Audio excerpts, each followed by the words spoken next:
बिस्मिल्लाहिर्रहमानिर्रहीम अस्सलामुअलैकुम वरहमतुल्लाहि वबरकातुहू। मैं आप तमाम ही अहबाब को खुशामदीद कहता हूँ अपने यूट्यूब चैनल हाशमी इंस्टीट्यूट में। आज का जो हमारा टॉपिक है वो सेल्फ मैनेजमेंट स्किल्स से रिलेटेड है। बहुत ही इंपॉर्टेंट टॉपिक है। जब भी सेल्फ मैनेजमेंट स्किल्स का सब्जेक्ट पढ़ाया जाता है तो उसमें ये वाला टॉपिक लाजमी तौर पर पढ़ाया जाता है। टॉपिक का नाम है the 7 habits of highly affective people. ये एक तरह की बुक है जो कि रिटर्न की है स्टीफन आर कवी ने। इसमें इन्होंने जो है वो 7 हैबिट्स बताई हैं कि अगर आप हाईली अफेक्टिव बनना चाहते हैं, अपनी लाइफ के अंदर बहुत ज़्यादा अफेक्टिव होना चाहते हैं, तो उन्होंने 7 हैबिट्स डिस्कस की हैं, 7 हैबिट्स बताई हैं। अगर आप इन हैबिट्स को अपनाएंगे तो आप हाईली अफेक्टिव बन जाएंगे। ये इन्होंने हैबिट्स दी हैं अपनी बुक में। तो आइए एक एक करके हम हैबिट्स को डिस्कस करते हैं। पहली हैबिट है, सबसे पहले मैं पहली हैबिट की तरफ आना चाहूंगा, यानी कि मैं यहां पर हूं। पहली हैबिट है बी प्रोएक्टिव।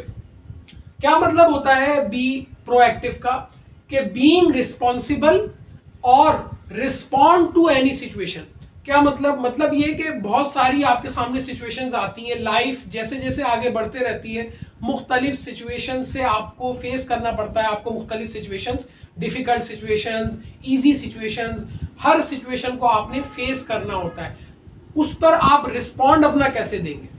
आपका जो रिस्पॉन्ड होता है ना, वो बहुत ज्यादा इंपॉर्टेंस क्रिएट करता है किसी भी सिचुएशन के लिए। जब भी इसमें यह बताया जा रहा है कि हमेशा रिस्पॉन्सिबल रहें। पहली टिप और पहली हैबिट क्या बताई जा रही है हमें? कि आप प्रोएक्टिव हो। प्रोएक्टिव का मतलब क्या है? कि आप हमेशा रिस्पॉन्सिबल हो, रिस्पॉन्सिबिलिटी निभाएं। इजी नहीं लें किसी भी सिचुएशन को, बल्कि रिस्पॉन्सिबिलिटी से मेरिट के ऊपर उस सिचुएशन को आप फेस करें और उसको हल करें। तो पहली हैबिट हमें ये बताई गई है कि आपको बी प्रोएक्टिव रहना हमेशा। अच्छा जी, दूसरी जो हैबिट बताई गई है वो ये बताई गई है, ये वाली, begin with the and in mind. थोड़ा सा मैं इसका बैकग्राउंड दूंगा। मकसद क्या है ये दूसरी हैबिट का? ये मकसद है कि आपने जब भी कोई काम शुरू करना है तो उसका बिल्कुल ऑब्जेक्टिव और कि कहां जाकर मैं एंड करूंगा, वो आपके माइंड में पहले से होना चाहिए।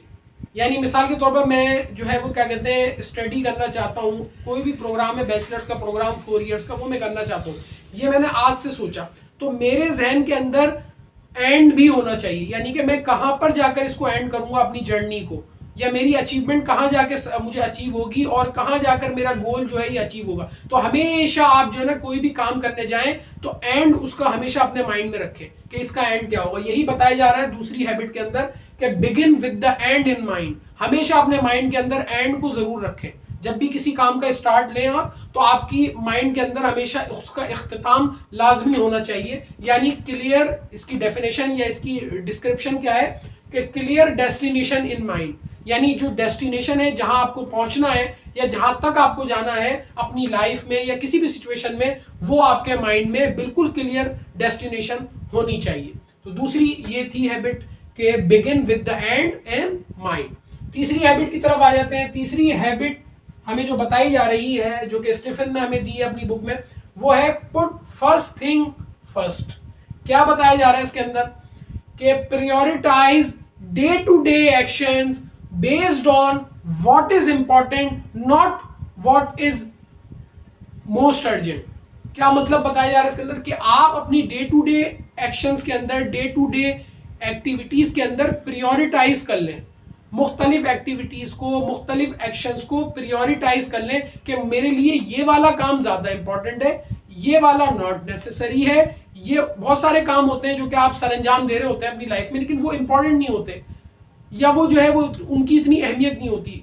जब भी आपके अंदर ये हैबिट होगी कि आप अपनी जो एक्टिविटीज हैं उनको प्रायोरिटाइज करेंगे कि मेरे लिए ये ज्यादा इंपॉर्टेंट है, ये कम इंपॉर्टेंट है, जो मोस्ट इंपॉर्टेंट है उसको मैं अचीव करने जाऊंगा, उस पर अपना वक्त पहले लगाऊंगा। बाकी जो चीजें हैं जो कि नॉट नेसेसरी है या जो बहुत ज्यादा इंपॉर्टेंट नहीं है, उन पे मैं बाद में आऊंगा। तो प्रायोरिटाइज करें, यही बताया जा रहा है इसके अंदर कि prioritise day to day actions based on, किस बेस पर? What is important. कि आपके लिए सबसे ज्यादा इंपॉर्टेंट अभी इस वक्त क्या? आप मिसाल के तौर पर स्टूडेंट है, स्टूडेंट की लाइफ में सबसे ज्यादा इंपॉर्टेंट होता है उसकी पढ़ाई। अब वो अपनी पढ़ाई को सबसे ऊपर प्रायोरिटाइज करे, ना कि बाकी चीजों को, खेल कूद या बाकी जो एक्टिविटीज होती है इनको भी रखे जहन में, लेकिन ये सेकेंडरी रखे। वो पहले उसकी नजर में जो है वो पढ़ाई होनी चाहिए, क्योंकि उसका वो ऑब्जेक्टिव है लाइफ से रिलेटेड। तो यही बताया जा रहा है इसमें, prioritise day to day action based on what is important, not what is most urgent. कभी कभार कुछ चीजें मोस्ट अर्जेंट होती है लेकिन वो आपके लिए इतनी इंपॉर्टेंट नहीं होती, आप उसकी तरफ चेस करने की तरफ चले जाते हैं उसको, तो वहां पे आपका टाइम भी जाया होता है और आपने अपनी प्रायोरिटी सही सेट नहीं की हुई होती, तो अर्जेंट को आप पिक करने के लिए चले जाते हैं, ना कि इसलिए कि आप जो है वो क्या कहते हैं इंपॉर्टेंट चीजों को जो है वो फोकस करें। तो इसके अंदर ये बताया जा रहा है, ये थी तीसरी habit, put first thing first, यानी कि जो ज्यादा इंपॉर्टेंट है आपके लिए वो आप पहले रखें, उसको प्रायोरिटी में अपनी, बाकी चीजें आपकी बाद में होनी चाहिए। चौथी हैबिट की तरफ आ जाते हैं। चौथी हैबिट हमसे ये कह रही है कि थिंक विन विन। अब देखिए ये थिंक विन विन का मतलब क्या है, इसका मतलब ये है कि आप जो है वो जब भी कोई भी एक्टिविटी परफॉर्म करते हैं या किसी से भी आप रिलेशनशिप बिल्ड करने की कोशिश करते हैं ना, मिसाल के तौर लाइफ के अंदर आपने मुख्तलिफ जगहों पे अपने रिलेशनशिप बिल्ड करने होते हैं, फ्रेंडशिप बनानी होती है या लोगों से आपने जो है वो क्या कहते हैं एक अच्छा रिलेशनशिप कायम करना होता है, तो वो ऐसे ही कायम नहीं हो जाता। कैसे कायम होता है कि आप अपना भी फायदा देखते हैं, दूसरों का भी फायदा देखते हैं। जब इसमें यह बताया जा रहा थिंक विन विन, या विन विन का मतलब यह है कि आपके लिए भी सिचुएशन विन हो और दूसरा जिस बंदे के लिए आप सोच रहे हैं उसके लिए भी विन सिचुएशन हो। ये ना हो कि आप उसका लॉस कर रहे हो और अपना विन कर रहे हो, उसका नुकसान सोच रहे हो अपना फायदा सोच रहे हो। ये वाली हैबिट आपके अंदर नहीं होनी चाहिए, वरना कभी भी आपका रिलेशनशिप अच्छा कायम नहीं होगा किसी के साथ भी। तो यही बताया जा रहा है कि थिंक विन विन, यानी create win win situation that are mutually beneficial, दोनों पार्टीज के लिए बेनिफिशियल हो, for both parties, build good relationship. यानी आपका ऑब्जेक्टिव ये होना चाहिए कि आप अपने अंदर ये हैबिट क्रिएट करें कि आप हमेशा विन विन सिचुएशन का सोचें, कि जो चीज मेरे लिए भी, किसी का नुकसान ना सोचें आप कि अपना फायदा करके किसी को नुकसान पहुंचा के आप अपना फायदा करें, ऐसा नहीं सोचें, बल्कि आपने ये सोचना है कि मैं दूसरे को भी फायदा दूं और अपना भी फायदा रखूं। तो ये हैबिट हमारी चौथी हैबिट थी जो कि स्टीफन ने हमें बताई है। पांचवी हैबिट की तरफ आ जाते हैं, यानी ये वाली। ये हैबिट हमसे क्या कह रही है, seek first to understand then to understood. हमेशा अक्सर हम देखते हैं कि जल्दबाजी के अंदर बहुत सारे लोग जो होते हैं सिचुएशन को समझते नहीं है, सिचुएशन को सुनते नहीं है, या किसी की कोई बात है वो मुकम्मल सुनते नहीं है और उस पर रिएक्शन दे देते हैं। तो वो जो रिएक्शन होता है ना वो इनकम्प्लीट रिएक्शन होता है, जो कि फायदेमंद भी नहीं होता बल्कि नुकसानदेह होता है। हमेशा कहा जाता है कि आप पहले सोच लें, समझ लें, किसी और का ओपिनियन ले रहे हैं तो अच्छे से उसको सुन लें, उसके सारे एस्पेक्ट्स को सुने, देन रिएक्शन दें आप अपना, देन कोई अपना ओपिनियन दे। ये हमेशा राय दी जाती है, मुख्तलिफ मशवरा दे रहे हैं, यहाँ पर भी यही मशवरा दिया जा रहा है कि seek first to understand then to understood. क्या मतलब, सबसे पहले आप सिचुएशन को या किसी की भी बात को आप सुन लें, अंडरस्टैंड करें कि है क्या ये, देन उसके बाद अपना रिएक्शन दें, देन अपना ओपिनियन दें, देन अपना फीडबैक दें, देन अपना कुछ उस पर एक्शन लें आप।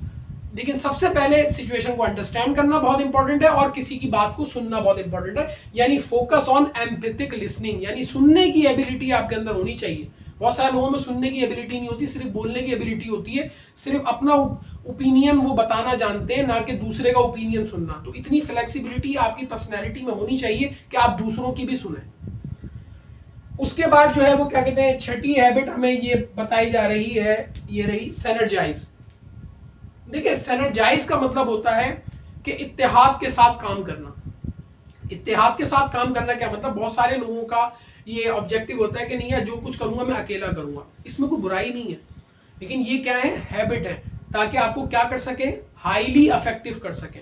तो हाईली इफेक्टिव करने के लिए छठी हैबिट क्या बताई जा रही है, हैबिट नंबर 6 क्या है, सिनर्जाइज। ठीक है, सिनर्जाइज का मतलब क्या होता है, समझने की कोशिश कीजिएगा। सिनर्जाइज का मतलब ये होता है कि इत्तेहाद के साथ काम करना, कंबाइन एफर्ट, यानी कि आपकी जो भी परफॉर्मेंस हो या आपकी जो भी एक्टिविटी हो वो कंबाइन हो, यानी मिलजुल कर। जैसे मिसाल आप बॉस है किसी कंपनी में या मैनेजर है, तो आप पूरी टीम को अपने साथ लेके चलें, अकेले आप अपनी सारी मामला ना करें, बल्कि सबसे मशवरा करें, टीम वर्क जिसे हम कहते हैं, अक्सर सुना जाता है टीम वर्क बहुत इंपॉर्टेंट होता है। तो यही इसके अंदर बताया जा रहा है कि कंबाइन और कोऑर्डिनेट एक्टिविटी, यानी कि ऐसी एक्टिविटी जो कि कंबाइन हो। हमेशा ये मत सोचा करें कि मैं अकेला कर लूं या मेरा फायदा हो जाए या मैं ही परफॉर्म कर लूं, मैं ही बाजी ले जाऊं।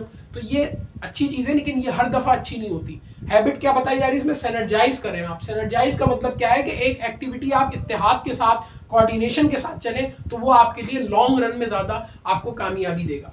सातवीं हैबिट बताई जा रही है, sharpen your saw. Sharpen your saw, असल में ये सारी टर्म्स है, इन टर्म्स को समझना जरूरी है।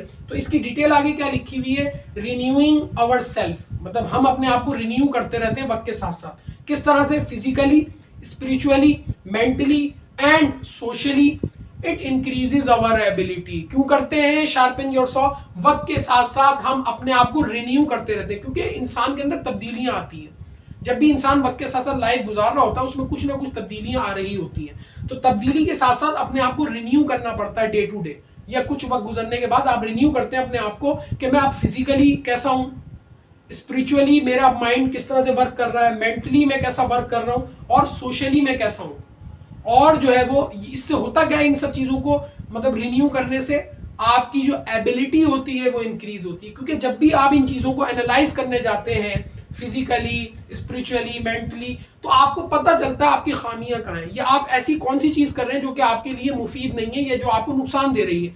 उससे फायदा क्या होता है, आप वहां उसको रिकग्नाइज करते हैं उस चीज को, देन उसके लिए आप जो है उसको रिमूव करने के लिए या उसको करेक्ट करने के लिए आप जो है कुछ एक्शंस लेते हैं। तो शार्पन योर सॉ ये 7वीं हैबिट है, आखिरी हैबिट है, जो कि हमें स्टीफन ने बताई अपनी बुक में 7 habits of highly effective people के अंदर, कि आप रिन्यू करते रहे अपने आप को फिजिकली, मेंटली, स्पिरिचुअली और सोशली, ताकि आपकी एबिलिटी इंक्रीज हो। तो उम्मीद करता हूं ये आपको 7 habits of highly effective people, जो कि स्टीफन ने ये हैबिट्स हमें बताई है, बुक लिखी है पूरी, बहुत ही इंपॉर्टेंट टॉपिक था आज का ये सेल्फ मैनेजमेंट स्किल्स से रिलेटेड। इसके बगैर सेल्फ मैनेजमेंट स्किल्स का जो सब्जेक्ट है वो नामुकम्मल रहता है हमेशा।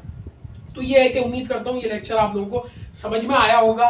अगर मेरा चैनल आप लोगों ने सब्सक्राइब नहीं किया तो मेरा चैनल सब्सक्राइब कर लीजिए, वीडियोस को लाइक कीजिए और शेयर कीजिए। अस्सलामु अलैकुम वरहमतुल्लाहि वबरकातुहू।